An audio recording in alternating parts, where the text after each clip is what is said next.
Assalamualaikum warahmatullahi wabarakatuh. Saya Kila Putri Nur Syifa dari kelas 12 Farmasi A. Di sini saya akan membuat video materi tentang evolusi.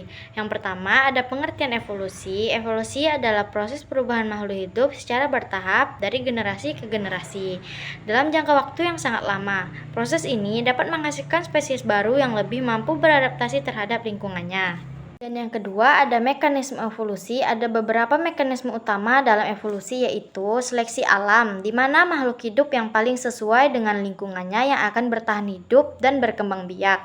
Dan yang kedua ada mutasi, yaitu perubahan genetik secara acak yang bisa menghasilkan sifat baru. Dan yang ketiga ada rekombinasi gen, yaitu perpaduan gen dari induk saat reproduksi seksual. Dan yang keempat ada migrasi atau aliran gen antara populasi. Dan yang terakhir ada genetik diversity, yaitu perubahan gen secara acak terutama pada populasi kecil. Dan yang ketiga ada tujuan evolusi. Sebenarnya secara ilmiah evolusi tidak memiliki tujuan tertentu, namun proses evolusi menghasilkan makhluk hidup yang semakin mampu bertahan dan beradaptasi terhadap perubahan lingkungan.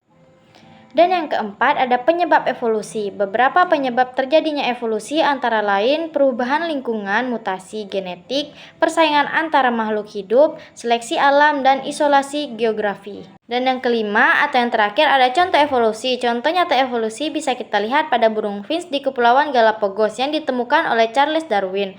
Burung-burung ini memiliki bentuk paruh yang berbeda sesuai jenis makanannya. Ada contoh lainnya adalah kupu-kupu biston bertularia di Inggris yang berubah warna tubuhnya karena pengaruh evolusi industri. Dan tentu saja contoh terbesarnya adalah evolusi manusia dari Aurelius hingga menjadi Homo spesies seperti kita sekarang. Sekian ringkasan materi tentang evolusi dari saya. Kurang dan lebihnya saya mohon maaf. Saya akhiri. Wassalamualaikum warahmatullahi wabarakatuh.